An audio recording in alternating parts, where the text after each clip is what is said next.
आप देख रहे हैं न्यूज़ नाउ 24/7। ताज़ा खबरों के लिए हमारे साथ बने रहें। राजस्थान चुनाव पर बीजेपी नेता डॉक्टर अलका गुर्जर ने कहा, हम ये चुनाव सुशासन के लिए लड़ रहे हैं। आज राज्य सरकार और प्रशासन आकंठ भ्रष्टाचार में डूबा हुआ है। कानून व्यवस्था की बहाली, राज्य की अर्थव्यवस्था को मजबूत करने और महिलाओं के सम्मान के लिए मैं जनता से भाजपा को वोट देने की अपील करती हूँ। देखिए, आज लोकतंत्र का महापर्व है और राजस्थान में ये जो चुनाव है ये सुशासन के लिए हम चुनाव लड़ रहे हैं। और राजस्थान की जो स्थिति पिछले 5 सालों में रही है, वैसे मतदान करना एक व्यक्ति की व्यक्तिगत स्वतंत्रता है, लेकिन मैं सभी से अपील करना चाहूँगी कि आप सोच समझकर मतदान करें, उस पार्टी को मतदान करें जो सुशासन लाए, महिलाओं को सम्मान दे सके, युवा स्वाभिमान से अपना जीवन जी सके, किसान समृद्ध हो और इस राज्य की खुशहाली हो। और इसके लिए मैं यही कहना चाहूँगी, मैं भी थोड़ी देर में निकल रही हूँ, मैं भी ये कहना चाहूँगी कि भारतीय जनता पार्टी ही विकल्प है। पिछले 5 सालों में जो राजस्थान ने झेला है, न भूतो न भविष्यति, राजस्थान का जो आर्थिक तंत्र है वो पूरी तौर से चरमरा चुका है।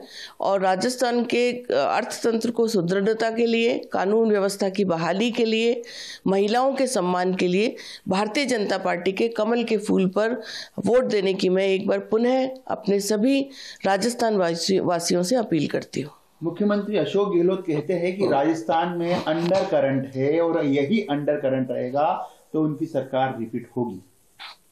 देखिए, राजस्थान की जो हालत उन्होंने कर दी है, सब कुछ अंडर ही अंडर चल रहा है और यही कारण है कि भ्रष्टाचार जो कभी राजस्थान ने नहीं देखा, आकंठ भ्रष्टाचार में शासन और प्रशासन पूरी तौर से डूबा हुआ है।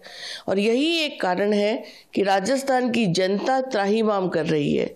भगवान ईश्वर इस अंडर करंट से बचाए कांग्रेस के से और राजस्थान में खुशहाली लाए। और खुशहाली का एक ही गारंटी है और वो है भारतीय जनता पार्टी का कमल का फूल।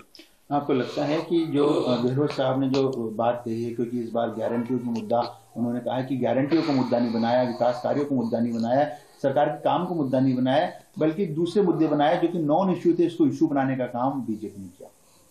ठीक है, अगर ये उनकी सोच है तो मैं कहूँगी कि निंदनीय सोच है। कानून व्यवस्था कोई ऐसा विषय नहीं है, प्राइम कर्तव्य होता है हर सरकार का। प्राइम ड्यूटी है कि कानून व्यवस्था सुदृढ़ रहे, वो ठीक रहेगी तो इंफ्रास्ट्रक्चर डेवलपमेंट होगा, राज्य का विकास होगा। लेकिन कानून व्यवस्था तार तार रही क्योंकि इनकी नीति और नीयत पूरी तौर पर सिर्फ अपनी कुर्सी बचाने की रही।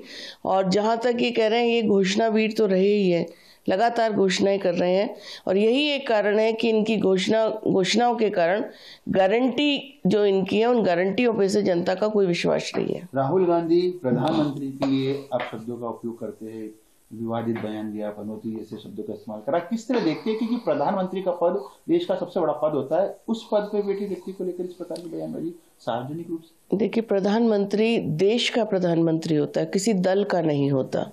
वैचारिक रूप से हमें भिन्नता हो सकती है, लेकिन देश के उच्च पदस्थ व्यक्ति के बारे में, जो देश को रिप्रेजेंट करता है, जिसने देश का परचम विश्व में लहराया है, उसके बारे में इस तरह की बातें करके आप अपने संस्कार और अपनी पार्टी की जो सोच है उसके बारे में ही बताते हैं। इससे ज़्यादा मुझे आपको यह वीडियो पसंद आया हो तो इसे लाइक करें, हमारे चैनल को सब्सक्राइब करें।